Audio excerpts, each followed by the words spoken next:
अस्सलाम वालेकुम नाजरीन, मैं हूं अख्तर शाहीन रिंद और आप देख रहे हैं metro matters metro one news पर। नाजरीन, हम प्रोग्राम के शुरू में ही कुछ इकोनॉमी की बात कर लेते हैं, बिज़नेस की बात कर लेते हैं। एक तरफ जहां वज़ीर-ए-आज़म इमरान खान इस बात के लिए कोशिश कर रहे हैं कि पाकिस्तान में जो बिज़नेस है वो बढ़े और ख़ुसूसी तौर पर जो कोरोना की सूरत हाल है और दुनिया के मुख्तलिफ ममालिक जो मुतासर हैं, गवर्नमेंट इसके लिए कोशिश कर रही है कि उसका ज़्यादा से ज़्यादा बेनिफिट जो है वो पाकिस्तान को मिले और पाकिस्तान उससे ज़्यादा से ज़्यादा फ़ायदा उठाए। लेकिन एक मसला, जैसे कि आपके नॉलेज में है कि FATF का एक बड़ा मसला था जिसमें मुख्तलिफ शोबों के अलावा रियल इस्टेट सेक्टर का जो शोबा है ख़ास तौर पर उस पर खुसूसी तवज्जो दी जा रही थी और उसके हवाले से काम भी कुछ हुआ है और मज़ीद भी काम जारी है और उसके साथ साथ बजट भी आने वाला है, जैसा कि आपको पता है। और बजट में क्या हो रहा है, रियल इस्टेट के हवाले से क्या चीज़ें होनी चाहिए, क्या होने जा रही हैं, इसी हवाले से हम आज बात करेंगे। हमारे साथ हमारे मेहमान मौजूद हैं स्टूडियो में, मोहतरम जनाब नूर अब्रेजो साहब जो कि सदर रहे हैं डेफकलेरिया के 2019 और 21 के, और उसके अलावा बानी हैं प्रोग्रेसिव ग्रुप के। अस्सलाम वालेकुम नूर साहब, कैसे हैं आप? ठीक हैं, खैरियत से? नूर साहब, आपने माशाल्लाह मास्टर्स कर रखा है और डबल मास्टर्स बल्कि आपने किया हुआ है, आपका तजुर्बा भी है इकनॉमिक्स के हवाले से भी और इस्लामिक हिस्ट्री के हवाले से भी आपने पढ़ा हुआ है। ये बताइए कि अभी मौजूदा सूरत हाल में क्या हो रहा है रियल इस्टेट सेक्टर के लिए? आप भी देख रहे हैं हुकूमत जो चीज़ें कर रही है, ख़ासतौर पर बजट के हवाले से आपके जहन में क्या है कि क्या चीज़ें हो रही हैं, फिर आपके सजेशंस भी हम लेंगे उसमें। बिस्मिल्लाहिर्रहमानिर्रहीम। पहले तो अख्तर आपका बहुत बहुत शुक्रिया और मेट्रो वन का भी शुक्रिया जिन्होंने आज मुझे मदऊ किया। और सबसे पहले मैं हमारे दो साथी चारसदा में जिनको अभी कुछ देर पहले जो है वो ऑफिस में घुस के उनको शहीद किया गया, मैं कंडेम करता हूँ और गवर्नमेंट ऑफ पाकिस्तान से डिमांड करता हूँ कि रियल इस्टेट एजेंट्स को जो है वो प्रोटेक्शन प्रोवाइड किया जाए। और ऐसे जो इंसिडेंट्स हैं वो गाए बगाए होते रहते हैं और हमें इस वक्त सिक्योरिटी चाहिए। आपको पता है कि रियल इस्टेट एजेंट जो है उसका एक मेन रोल होता है पाकिस्तान की इकोनॉमी में, और 72 इंडस्ट्रीज़ जो है वो कंस्ट्रक्शन इंडस्ट्री को लेके चल रहा होता है रियल इस्टेट एजेंट। तो मैं इसको कंडेम करता हूँ। उसके साथ साथ जैसा कि आपको पता है कि इमरान खान साहब का एक ऑब्जेक्टिव जो है वो ये है कि रियल इस्टेट इंडस्ट्री को मज़ीद से मज़ीद ग्रूम किया जाए। जैसे उन्होंने कभी भी पाकिस्तान की तारीख में पहले रियल इस्टेट को और कंस्ट्रक्शन को इंडस्ट्री का दर्जा नहीं दिया गया, अब दर्जा दिया गया है। इंडस्ट्री स्कीम दी गई है रियल इस्टेट में काम करने के लिए कि लोगों जो भी उसमें इन्वेस्ट करेगा उनसे कोई बात पूछी नहीं जाएगी। शायद ये जून 30 तक है। और उसके साथ साथ जो मैं समझ रहा हूँ कि और मज़ीद चीज़ें इमरान खान रीरा के हवाले से रियल इस्टेट रेगुलेशन अथॉरिटी भी बनाने जा रहे हैं। तो ये कुछ ऐसे इकदाम आते हैं जो रियल इस्टेट के लिए फ्यूचर में काफ़ी पॉजिटिव होंगे और जो है पॉजिटिव वाइब्स आ रहे हैं बाहर से। लोग जो है, आपको पता है कि रिमिटेंस हमारे इस वक्त $20 बिलियन से भी तजावज़ कर गए हैं और मज़ीद आएंगे। और जैसा आपको पता है GDP भी अभी आपको पता होगा 4% प्लस से ज़्यादा बढ़ गया है। तो ये एक पॉजिटिव चीज़ें हैं जो हो रही है और रियल इस्टेट जो है और मज़ीद ग्रूम करेगा। राइट, आपने बात की इसी हवाले से हुकूमत की कारकर्दगी के हवाले से और इन चीज़ों के हवाले से। तो ये बताइए कि बजट के हवाले से क्या चीज़ें होने जा रही हैं, क्या तैयारी है? और रियल इस्टेट सेक्टर के हवाले से आप अभी रिसेंटली माशाल्लाह प्रेसिडेंट भी रहे हैं एक डेफकलेरिया एसोसिएशन के, जो एक बड़ी एसोसिएशन है, defence and Clifton association of real estate agents. तो क्या सजेशंस होनी चाहिए, क्या चीज़ें हो रही हैं, क्या ऐसे कौन से पॉइंट्स हैं अब तक जो एड्रेस नहीं हुए, माजी में भी नहीं हुए, अब हो सकता है कि आपके कहने से उस फरशात से वो हो जाए? देखिए, सबसे पहले तो जो हमारा मेन ऑब्जेक्टिव था कि जी जो टैक्सेस है उनको कम किया जाए, वो गवर्नमेंट ने कम किए और मज़ीद उनको कम होना चाहिए। आपको पता है कि रियल इस्टेट एजेंट पूरे पाकिस्तान की मैं बात नहीं करूंगा, मैं कराची की बात करूंगा जहां मैं पिछले 26 साल से काम कर रहा हूं। 3 सिचुएशंस को फेस कर रहा होता है। एक FBR वैल्यू होती है, एक प्रोविंशियल सिंध गवर्नमेंट की वैल्यू होती है, तीसरी फेयर मार्केट वैल्यू हो रही होती है। तो इन चीज़ों को कंपाइल करके एक जगह पे किया जाए, क्योंकि दुनिया में जैसे होता है कहीं भी डबल ट्रिपल टैक्सेशन नहीं होती, लेकिन अनफॉर्चुनेटली पाकिस्तान में ऐसे हो रहा है। तो इन चीज़ों को ख़त्म होना चाहिए। और हमारी जो मेन चीज़ है, जो रियल इस्टेट की जितनी भी एसोसिएशंस हैं, मुझे नहीं पता उन्होंने क्या रिकमेंडेशंस टैक्सेस के लिए लिए दिए हैं, लेकिन मेरी ये तजवीज़ होगी जो इस वक्त मेरी आवाज़ सुन रहे हैं कि खुदारा आप पहले सबसे पहले आप रियल इस्टेट रेगुलेटरी अथॉरिटी बनाएं। उसमें एजेंट को रजिस्टर करें, उसके कमीशन का तहफ़्फ़ुज़ करें।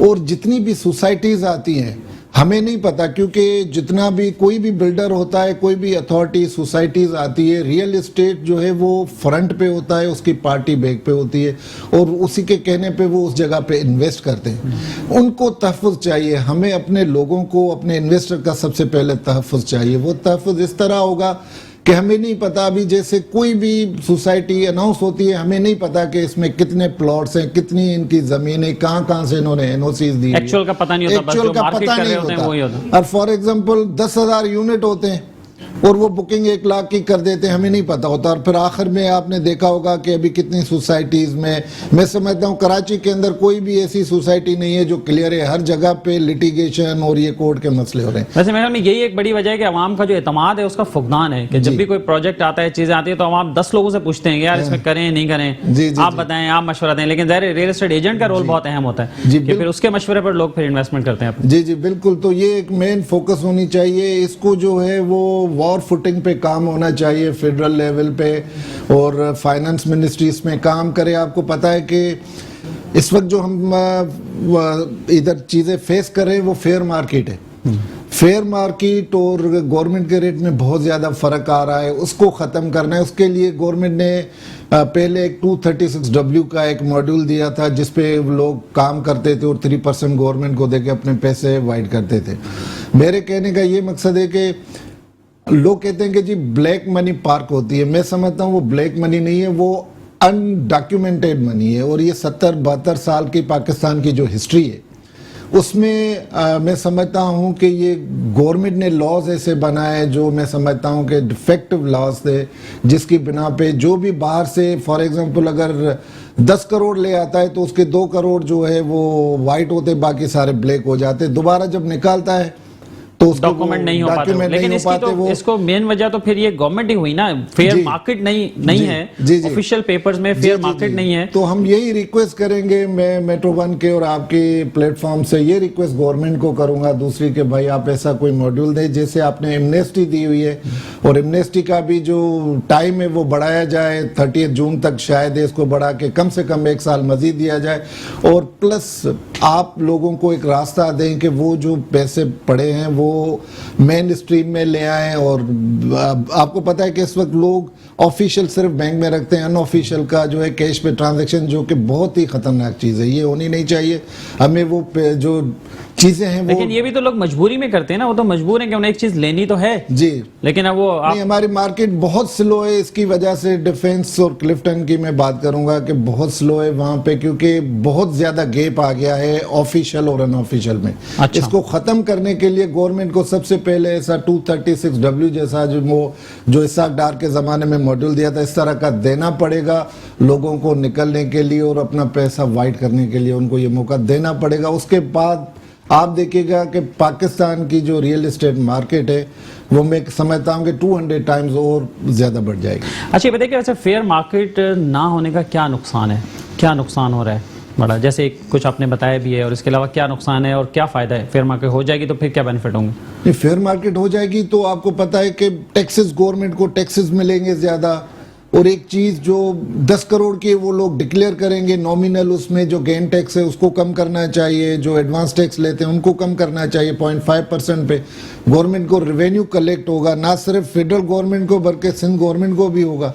इसका ये चीज़ें लाजमी करनी है। और आपके टाइम पे जब आप प्रेसिडेंट रहे हैं तो उस वक्त भी, और बल्कि कई सालों से जो रियल एस्टेट रेगुलेटरी अथॉरिटी है उस पर काम हो रहा है, और इस हवाले से तो इस पे कोई सजेशंस वगैरह आप लोगों ने भेजी? जी, हमने काफ़ी लेटर्स लिखे फाइनेंस मिनिस्टर साहब को, उस वक्त हफीज़ शेख साहब थे, उसको लेटर लिखे, हमने चेयरमैन FBR को लिखे, काफ़ी हमने लेटर्स लिखे। और हमने जो भी रिकमेंडेशंस थी हमने मार्केट के सीनियर्स को बुला के उनके साथ मिलकर मुशावरत के साथ हमने भेजी थी वहाँ पे।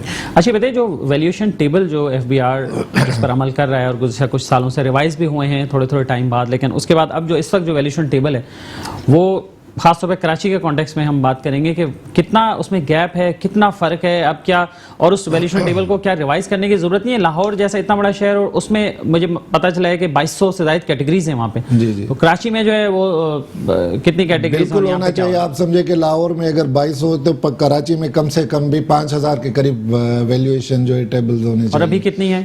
अभी सिर्फ मैं समझता हूँ 11 या 12 है। अच्छा। और आपको बताऊं कि अगर क्लिफ्टन डिफेंस में आप देखें तो वहाँ पे हर रोड पे हर बिल्डिंग का अपना रेट है, तो वो होना चाहिए। इसमें जो है मैं रिक्वेस्ट करूंगा जो इस वक्त हमारी एसोसिएशन के प्रेसिडेंट है वो काम करे और वो काम करके रिकमेंडेशंस FBR को भेजे और इसको जो है वो सही कराए, और उसके बाद आप मार्केट देखिएगा उठ जाएगी। हमारा मेन फुकतान है, लोग डरते हैं कि यार पता नहीं क्या होगा, लेकिन गवर्नमेंट जब आपका under the umbrella of government कोई भी ऐसा मॉड्यूल आ जाता है 236W जैसा, जिससे लोगों को का एतमाद बहाल होगा और वो काम करेंगे। और नाज़रीन, हमारी स्क्रीन पर कॉलिंग नंबर भी आ रहा है जिस पर आप डायरेक्ट कॉल करके अगर आप बात करना चाहें, नूर अबरेजो साहब से कोई सवाल करना चाहें तो आप ज़रूर कर सकते हैं। हमारी स्क्रीन पर PDCL का हमारा नंबर आ रहा है, उस नंबर पर आप कॉल कर सकते हैं। तो नूर साहब ये बताइए कि इस सारे सीन में अब एक FATF का भी एक इशू साथ में चला जो कि बड़ा प्रॉब्लमेटिक था और रियल इस्टेट एजेंट्स को और पूरी इंडस्ट्री को समझ नहीं आ रहा था कि उससे कैसे निपटा जाए, और कुछ बहरहाल उस पर काम भी हुआ। तो अब वो क्या सूरत हाल है? अब मामला सेटल हो गया है थोड़ा? अब आप लोगों की जो चीज़ें हैं या जो खदशात हैं क्या वो दूर हो पाएँ?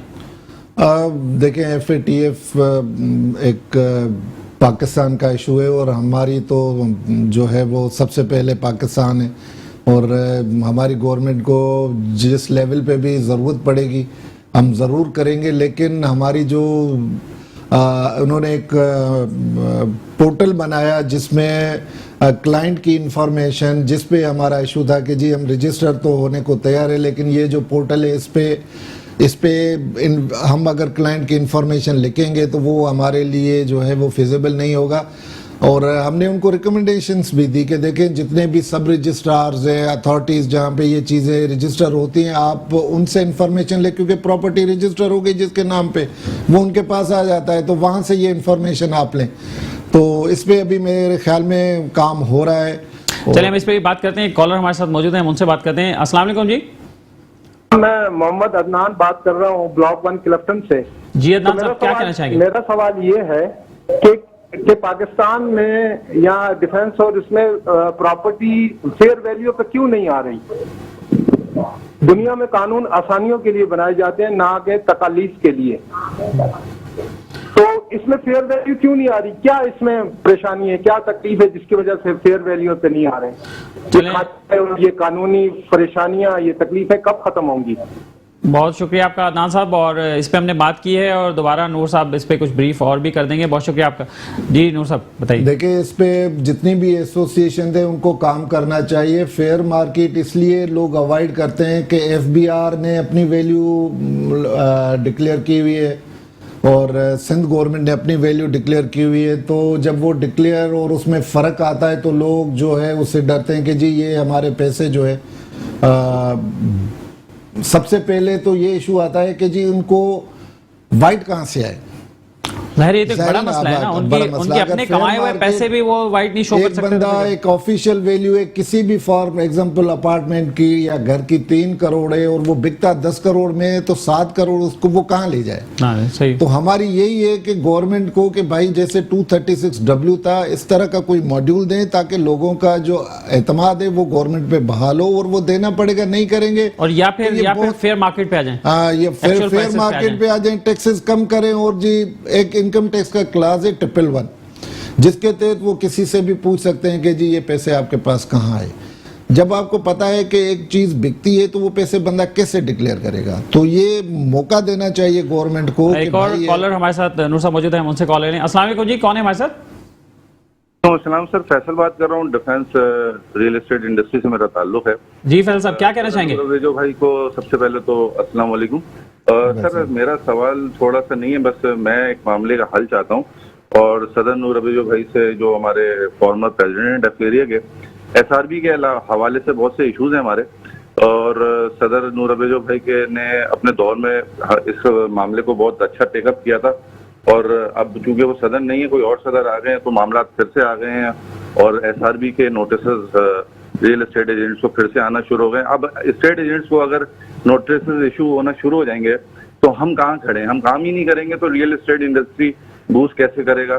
तो नूर अबरेजो भाई से मैं चाहूंगा कि इस पे अपना इज़हार ख्याल करें और एजेंट्स को इस मुश्किल से निजात अता फरमाएं। थैंक यू फैसल अहमद साहब, आपका सवाल आ गया जी। नूर साहब, इस पे क्या कहना चाहेंगे? दोबारा नोटिस आ रहे हैं लोगों को? देखिए, पहले तो सबसे मैं बताऊं कि हमने SRB से एक रेक्टिफिकेशन ली, जिसमें ये हमने उनसे लिखवाया कि जी ये जो SRB का टैक्स है वो रियल एस्टेट एजेंट पे नहीं, उसके क्लाइंट पे लगता है। और हम काम कर रहे थे कि जी इसी तरह का हमारी ये सबसे दूसरी ये रिक्वेस्ट थी उनसे कि आप एक हमें चालान बना के दें जो हम नेशनल बैंक में जमा कराएं, और उसके बाद जो है रियल एस्टेट एजेंट को कम से कम ये तहफ़्फ़ुज़ होगा कि भाई ये पैसे मेरे ऊपर नहीं, मेरे, क्योंकि माजी में मैं समझता हूँ हमारे रियल एस्टेट, कितने भी हमारे रियल एस्टेट एजेंट थे, जितने भी थे, उनके कुछ अकाउंट फ्रीज भी हुए थे जिनमें उन्होंने ज़बरदस्ती पैसे निकाला। तो ये खौफ की फ़िज़ा कायम हुई थी, जो हमने उसको कम किया और एक रेक्टिफिकेशन ली, और हम काम कर रहे थे कि जी एक चालान दिया जाए जो नेशनल बैंक में वो जमा हो। देखिए, जब वो चालान आ जाएगा तो उसके बाद रियल एस्टेट एजेंट को रजिस्टर होने में कोई भी हिच नहीं होगी और वो हो जाएगा। तो मेरी ये रिक्वेस्ट होगी, क्योंकि अब मैं रहा नहीं, तो मैं आपने काम कर कैसे रहा था। उसको रोक के रखा और अब आपके हटते ही दोबारा फिर लोगों को चालान आना शुरू हो गए, फिर परेशानी शुरू हो गई मार्केट में? नहीं, हमने तो उसके लिए आप क्या काम कर सकते हैं, उनकी क्या मदद कर सकते हैं? नहीं, मैं तो हाजिर हूँ, मैं करूंगा, और अभी भी मैं टच में हूँ SRB के। या उसके लिए कोई ओहदा होना जरूरी है? नूर साहब, नहीं, ओहदा नहीं है। देखिए, एक वेलफेयर करनी होती है तो फिर ओहदे की नहीं जरूरत होती। और अल्हम्दुलिल्लाह मेरे जितने भी मुझे लोग जानते हैं, तो मैं प्रेसिडेंट तो 2 साल से रहा हूँ, लेकिन पता नहीं कितने काम मैं पिछले 10-12 साल से लोगों के लिए करता आ रहा हूँ, और मुझे खुशी होती है कि मैं अपने भाई के काम आता हूँ। और तो अब भी आपके पास लोग आए तो आप उनके साथ चल के काम करेंगे उनके लिए? नहीं, बिल्कुल ना भी आएंगे तभी मैं करूंगा। मेरे लिए तो अपने जो है, मेरी तो कम्युनिटी है, तो मुझे उनको फैसिलिटेट करना है। कोई भी प्रॉब्लम में होगा तो मैं उसके साथ खड़ा हूं। लेकिन देखिए, हम काम करते हैं, कुछ ऐसी चीजें जो अगर समझ में आ जाएं तो वो करनी चाहिए। जब आपके साथ सिंध गवर्नमेंट इतना तावन कर रही है तो आपको भी तावन करना होगा। लेकिन ये एक चालान है, ये एक हिच है। ये चालान जब आ जाएगा तो कोई भी, मैं नहीं, बल्कि सिंध गवर्नमेंट को और ज्यादा रेवेन्यू, और जाहिर है कि इसके लिए इफेक्टिवली तो जो आपकी नुमाइंदा एसोसिएशन है वही काम कर सकती है, उसकी जो बॉडी है, एग्जिस्टिंग बॉडी, वही काम कर सकती है। नूर अबरेजो साहब, बहुत शुक्रिया आपका, आप हमारे साथ मौजूद रहे हैं, और इंशाल्लाह फिर दोबारा भी किसी और शो में इस पर बात करेंगे। बहुत शुक्रिया आपका। और नाज़रीन, आपने गुफ्तगू सुनी नूर अबरेजो साहब की, जो कि सदर रहे हैं डेफकल एरिया के 2019 और 21 के। और यहाँ लेते एक ब्रेक, और ब्रेक के बाद दोबारा हाजिर होते हैं।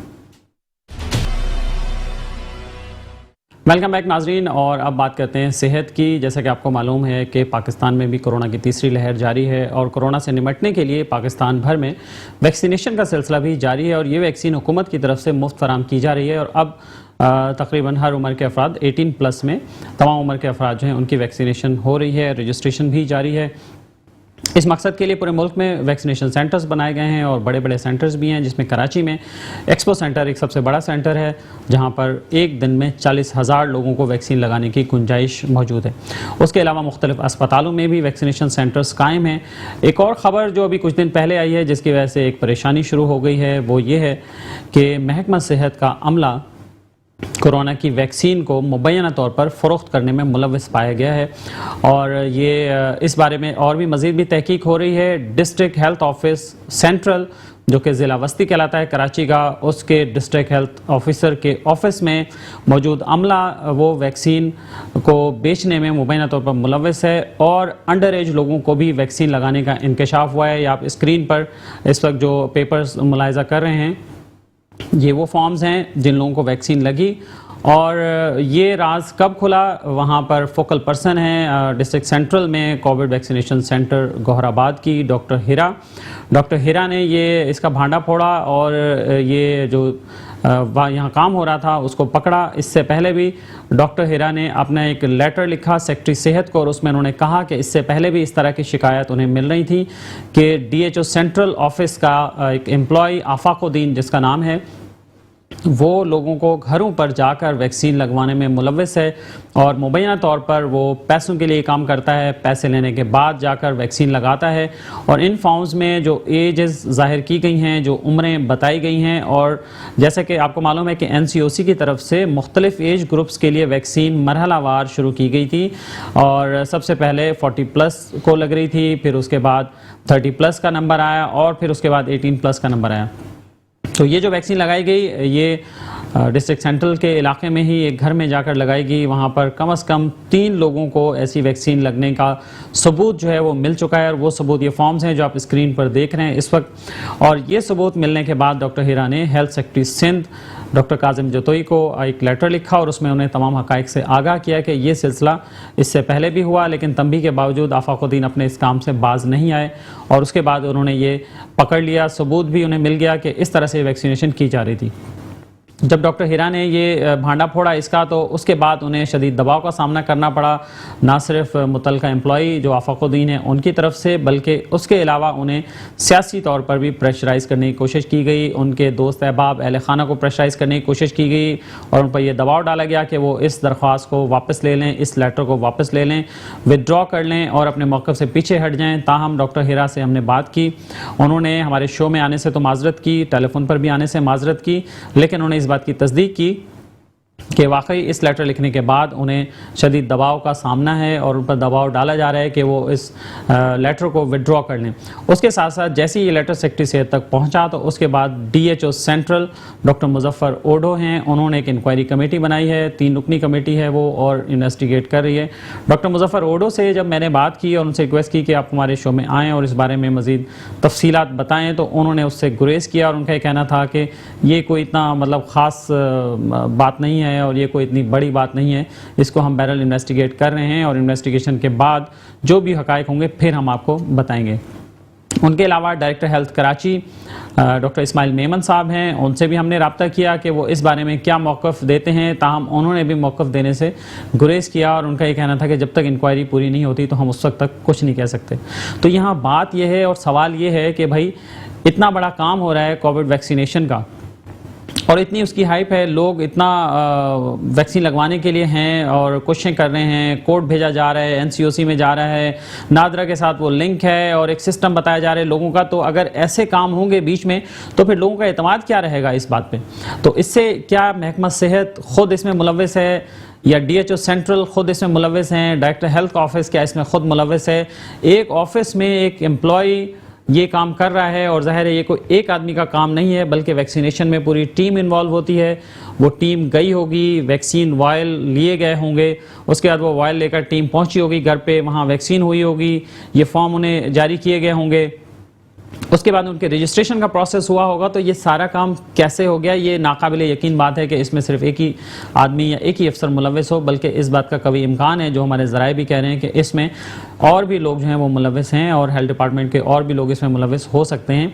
इससे पहले भी शुरू में जब ये वैक्सीन आई थी, कोरोना वैक्सीन, तो ऐसी और भी कई शिकायत आई थी कि कुछ VIP लोगों को, कुछ आला अफसरान की फैमिलीज़ को out of turn, out of वे जो है कुछ वैक्सीन लगाई गई थी और वो भी सोशल मीडिया पर जब चला तो फिर उस पर एक्शन लेने की बातें हुई, लेकिन एक्शन कुछ हुआ नहीं, कुछ नज़र नहीं आया और फिर जो है वो एक खामोशी छा गई उसके हवाले से। और इसी में एक और भी वीडियो आई थी जो मलिर के इलाके में थी, जिसमें बहरिया टाउन के एम्प्लॉइज़ को वैक्सीन लग रही थी, कोरोना से बचाव की वैक्सीन, और वो भी आउट ऑफ वे जाके लग रही थी। उस वक्त वो एलिजिबल नहीं थे, जब सिर्फ फ्रंट लाइन वर्कर्स को वैक्सीन लग रही थी, उस दौरान उन्हें भी वैक्सीन लगाई गई थी।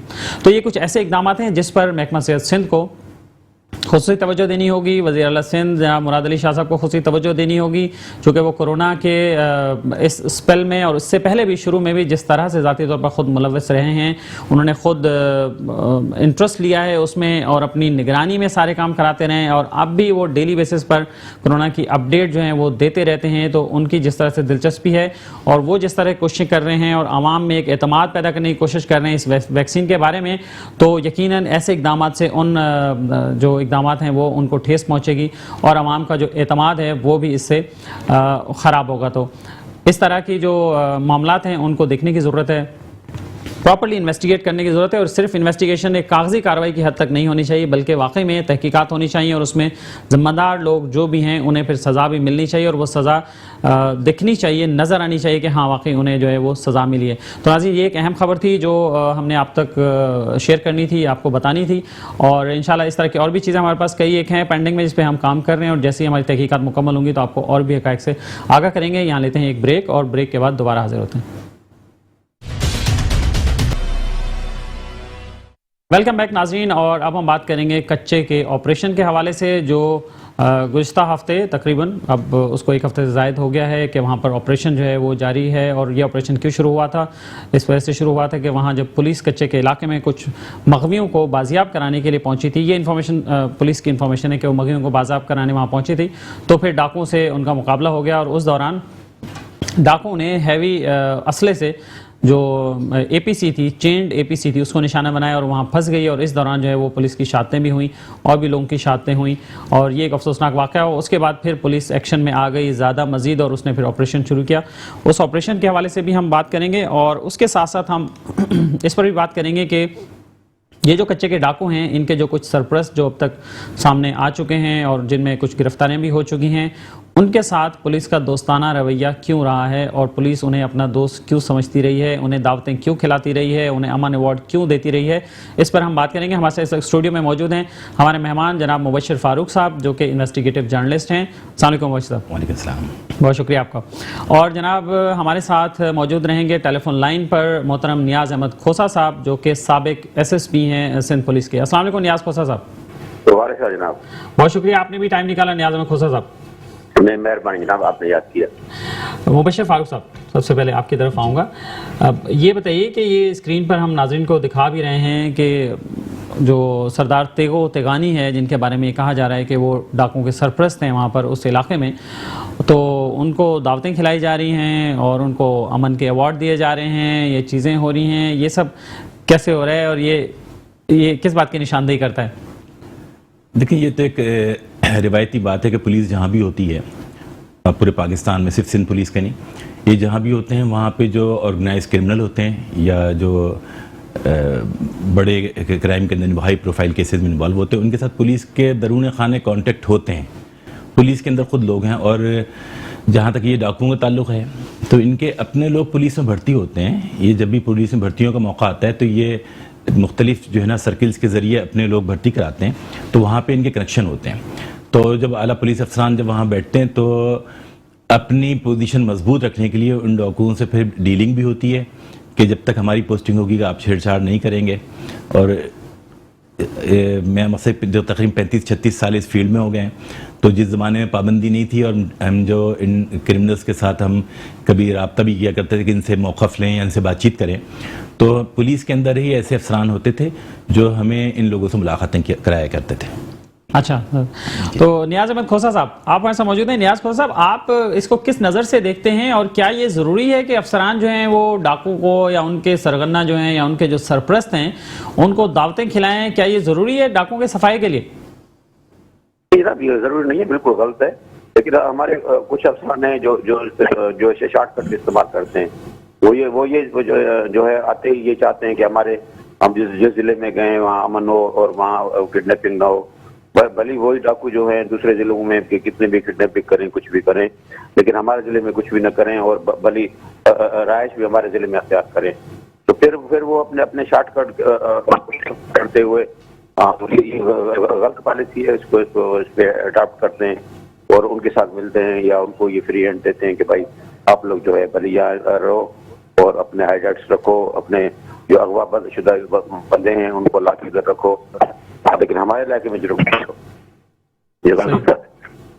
तो लेकिन इसके मुतबादिल भी तो तरीके बहुत सारे मौजूद होंगे ना, इन्फॉर्मेशन हासिल करने के, डाकुओं के बारे में इन्फॉर्मेशन लेने के। नहीं क्योंकि हम यहाँ इधर कच्चे के इलाका हमने देखा है, यहाँ पुलिसिंग भी की है, तो यहाँ मुमकिन नहीं है, पुलिस के लिए मुमकिन नहीं है कि वो कच्चे के इलाके में जाके कोई ऑपरेशन करे। मैं छोटा सा आपको मिसाल देता हूँ, जैसे हमारा लहरी का इलाका है, लहरी का इलाका कितना वक्त डिस्टर्ब रहा और वहाँ पुलिस के लिए सारा नो एरिया रहा। लेकिन जब गवर्नमेंट ने देखा, सुप्रीम कोर्ट का प्रेशर पड़ा, आपको याद होगा कि सुप्रीम कोर्ट ने जो है वो बुला के सबको डीजी रेंजर को सबको कहा था कि भाई ये जो लोग तो उसके बाद रेंजर बीच में आई, रेंजर ने जाके ये लोग एरिया क्लियर कराया ना। तो ये ऐसे इलाके शहरों में भी होते हैं जहाँ पुलिस। लेकिन नियाज़ साहब, आप भी इस बात को समझते हैं, हम भी देखते हैं, और ये मालूमात तो अब ज़बान ज़द-ए-आम ही है कि ये बगैर सियासी सरपरस्ती के तो ये हो नहीं सकता।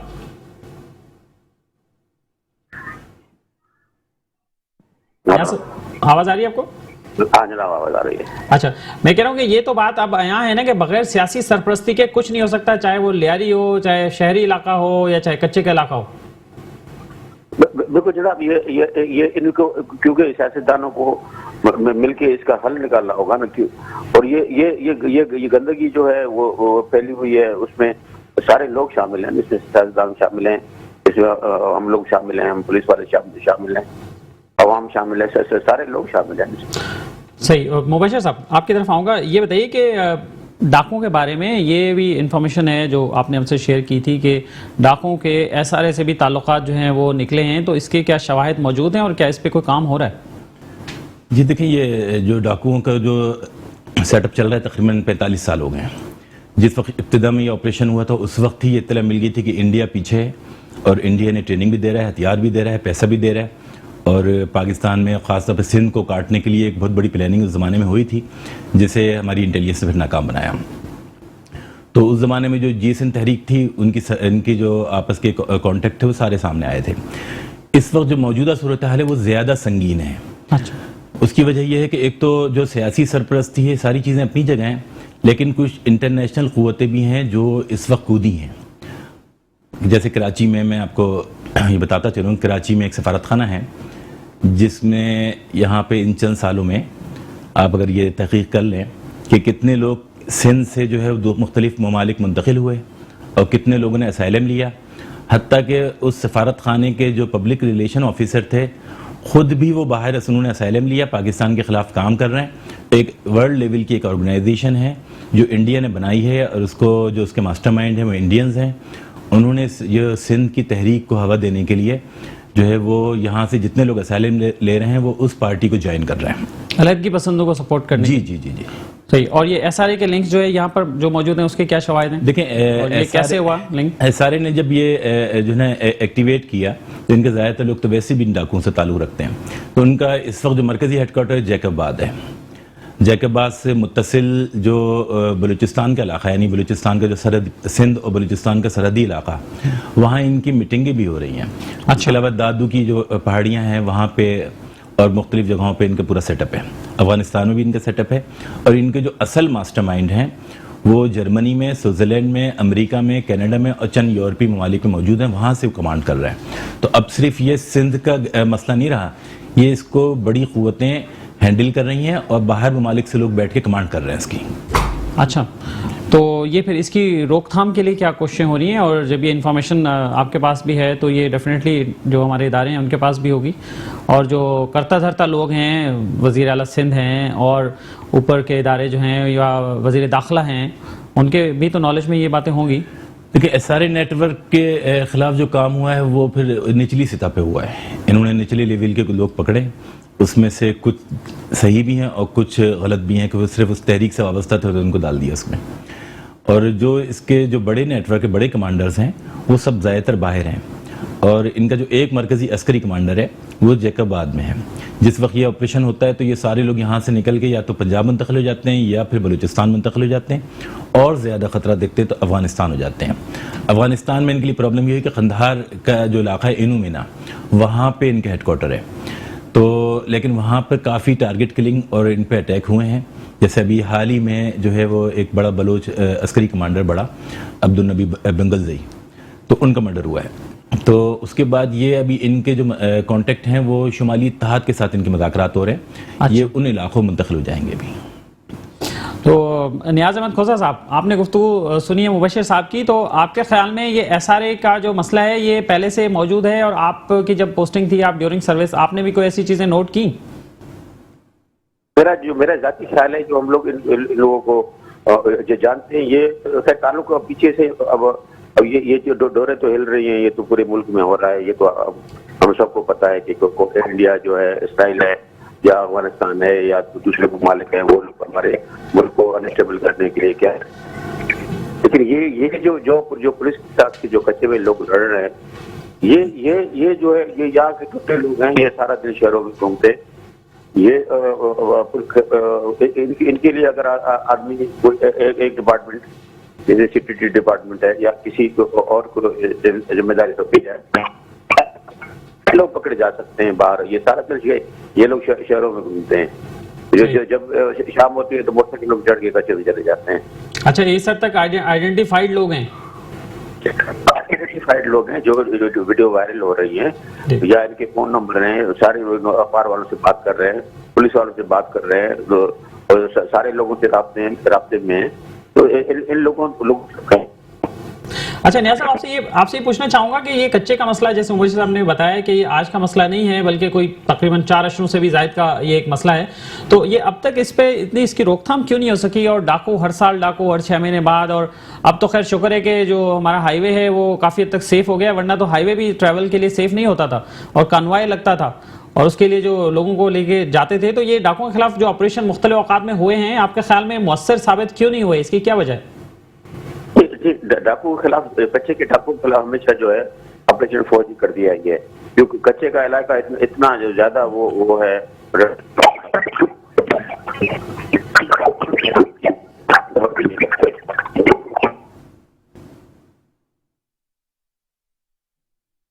नियाज़ साहब की आवाज़ हमें सही नहीं आ रही है, शायद सिग्नल्स का मसला है।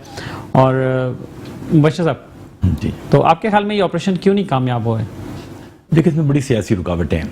अगर काफ़ी अरसे से लोग बाज़ जो एंटी स्टेट हैं वो ये चाहते हैं कि पाकिस्तानी आर्मी इसमें इन्वॉल्व हो जाए। हालांकि जिस ज़माने में ये पाकिस्तान में इंटरनल मसाइल इतने नहीं थे, दहशतगर्दी इस लेवल की नहीं थी, उस ज़माने में भी जो समझदार जो एक्सपर्ट थे वो नहीं चाहते थे कि वो पाकिस्तानी आर्मी जाए, बल्कि ये लोकल जो है ना पुलिस के ज़रिए और रेंजर्स के ज़रिए से ऑपरेशन हो जाए। हाँ, उसकी कमांड जो है ना वो फ़ौज के जो एक्सपर्ट लोग हैं वो उसकी कर सकते हैं, तो मुनासिब उस वक्त भी नहीं समझा गया। तो मैं समझता हूँ कि आज जो लोग ये खेल खेलने की कोशिश कर रहे हैं कि वो पाकिस्तानी आर्मी को उलझा दें इस इलाके के अंदर, तो मैं आपको बताऊँ ये बहुत बड़ा इलाका है। ये 26 लाख एकड़ है, जिसमें से 6 लाख पर दरिया सिंध है। अच्छा। 4 लाख एकड़ पे बिल्कुल बंजर है, और बाकी जो इलाका है वो काश्तकारी के काबिल है, और बहुत बड़ा इलाका है ये। इस इलाके में जो है ना इस वक्त पोजीशन हमारी, इंडियन बॉर्डर सेफ़ नहीं है, अफ़गान बॉर्डर सेफ़ नहीं है, ईरान बॉर्डर सेफ़ नहीं है, इंटरनल मामलात हैं, मुख्तलिफ मिलिटेंट ऑर्गेनाइजेशन जिनको पाक आर्मी ने दबा दिया है, लेकिन उनको बैरून क़ुव्वतें दोबारा उभारने की कोशिश कर रही हैं। ऐसे मौके पे कच्चे में आर्मी को इन्वॉल्व बराह रास्त करना मुनासिब नहीं होगा। इसमें सिंध रेंजर्स जो है ना अच्छा किरदार अदा कर सकती है, और आर्मी के जो एक्सपर्ट हैं उसकी कमांड कर सकते हैं। अच्छा, राइट। हमारे साथ नियाज़ अहमद खोसा साहब दोबारा लाइन पर मौजूद हैं। नियाज़ साहब, आपकी लाइन ड्रॉप हो गई थी, तो ये बताइए कि आप क्या मशवरा क्या देंगे? अब तक जो ऑपरेशंस कामयाब नहीं हो पा रहे हैं, तो आपका क्या मशवरा होगा कि पुलिस फोर्स को क्या स्ट्रेटेजी अपनानी चाहिए? कश्मीर तक 470 किलोमीटर जो है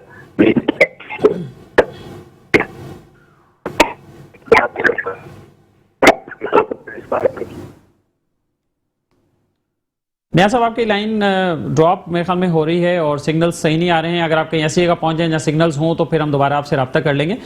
तो मुबशिर फारूक साहब, तो ये मुख्तलिफ सियासी सरपरस्ती के हवाले से भी बातें आई, तो ये ज़ाहिर कोई एक डिपार्टमेंट ये काम कर नहीं सकता, या इवन कि अगर प्रोविंशियल गवर्नमेंट भी खाली चाहे तो शायद वो भी इतना कामयाब ऑपरेशन जो है वो नहीं कर सकेगा। तो इसके लिए एक कंबाइन एक एफर्ट करनी पड़ेगी, एक कंबाइन स्ट्रेटजी बनानी पड़ेगी। जी, लेकिन बदकिस्मती से कि हम एक प्लेटफॉर्म पे नहीं है इस वक्त। वफाकी और सूबाई सतह पे भी चखपलिश चल रही है, और जो इस वक्त अवामी तौर पे आप देख रहे होंगे बहुत ज़्यादा बातें होती हैं कि पीपल्स गवर्नमेंट के ख़िलाफ़ भी कुछ मामला चल रहे हैं। तो इस वक्त ये सारी चीज़ें होने से ये फोर्सेस की चीज़ें कन्वर्ट हो रही हैं वहाँ पे। जब ये एक प्लेटफॉर्म पे नहीं है तो उस सूरत में कैसे करेंगे? दूसरी बात ये कि लोकल एलिमेंट का होना ज़रूरी है किसी ऑपरेशन के लिए। अगर आर्मी भी करती है तो लोकल सेटअप के इन्फॉर्मर्स, लोकल सेटअप के एक्सपर्ट उनको चाहिए। तो लेकिन वहाँ पर अगर लोकल लोग, लोकल एक्सपर्ट उनको गलत मशवरा दें या गलत चीज़ बताएं तो उस सूरत में ऑपरेशन एक महदूद पैमाने पर तो कामयाब हो सकता है, लेकिन जो हतमी, जो हम चाहते हैं कि उसका हतमी रिजल्ट निकले, वो नहीं निकलेगा उसका। ऐसे में तो नुकसान भी ज़्यादा हो सकता है, नुकसान ज़्यादा हो सकता है ना, ज़्यादा वो जी, चीज़ें जी। हो सकती हैं। नियाज साहब हमारे साथ लाइन पर हैं। नियाज साहब आपको आवाज़ आ रही है? आवाज आ रही जनाब? अच्छा जी, ठीक है। तो नियाज साहब, आप क्या मशवरा देंगे अपने तजुर्बे की रोशनी में? पुलिस को क्या मशवरा देंगे, गवर्नमेंट को क्या मशवरा देंगे कि डाकुओं के खिलाफ एक मजबूत मौसर ऑपरेशन के लिए क्या हिकमत अमली अपनानी चाहिए? जनाब कश्मीर तक जो है वो 470 का है जो अभी तक डिस्टर्ब है। जो है 47,000 स्क्वायर किलोमीटर का इलाका बनता है, जो जिसमें पूरा नो गो एरिया है। ये बस की काम है नहीं, तो रेजर भी नहीं कर सकती। और इससे पहले जो है जो इसके हार्ड पॉइंट है उनको आर्मी वो खत्म करते आई है, और ये आर्मी के ऑपरेशन के बगैर ये मसला हल नहीं होगा। अच्छा, मुबशिर साहब तो कह रहे हैं कि आर्मी को डायरेक्टली इसमें इन्वॉल्व नहीं करना चाहिए, ये अच्छी हिकमत अमली नहीं होगी, क्योंकि इंटरनेशनल जो सूरत हाल है और बॉर्डर्स की जो सूरत हाल है। आप हिस्ट्री उठा के देखें, इससे पहले जो है वो आर्मी ने ये इलाके साफ किए हैं। ये आर्मी इलाके साफ कर सकती है, पुलिस की बस का काम बिल्कुल नहीं है। लेकिन फिर चले आर्मी साफ करती है, उसके बाद फिर वो इलाके में फिर डाकू आके बैठ जाते हैं, तो फिर मामला तो वहीं का वहीं रहा, मसला तो हल नहीं हुआ। कुछ टाइम के लिए वो तो आर्मी की जो है अपनी हिकमत अमली है, उसके काम करने का तरीका अपना है। जब भी कच्चा साफ हुआ है तो 8-10 साल के लिए अमन रहा है, उसके बाद नए डाकू पैदा हुए, फिर जरूरत पड़ती है उनको साफ करने की। तो ये तो एक प्रोसेस है जो बार बार यूज करना पड़ेगा। जिस तरह हम लोग डेली बुर्श करते हैं ना, तो इस तरह ये हर 5 साल 10 साल के बाद एक कच्चे का ऑपरेशन वो आर्मी को करना पड़ेगा। ठीक है, बहुत शुक्रिया आपका। नियाज अहमद खुद साहब हमारे साथ लाइन पर मौजूद रहे, और इंशाल्लाह आपसे फिर दोबारा बात होगी। मुबशिर फारूक साहब, तो अब आप क्या मशवरा देंगे कि अब स्ट्रेटेजी क्या होनी चाहिए फाइनली इस ऑपरेशन को कामयाब बनाने के लिए? और क्या वो जो पुलिस के वो अफसर जो दावतें खिला रहे हैं, जो अमन अवार्ड दे रहे हैं, क्या उनके खिलाफ कार्रवाई नहीं होनी चाहिए? देखिए, पुलिस में मैं कहता हूँ पुलिस में सिर्फ तत्हीर की तो ज़रूरत है बहुत ज़्यादा। आप अगर पुलिस से ये कहते हैं कि पिछले 5 सालों में 10 सालों में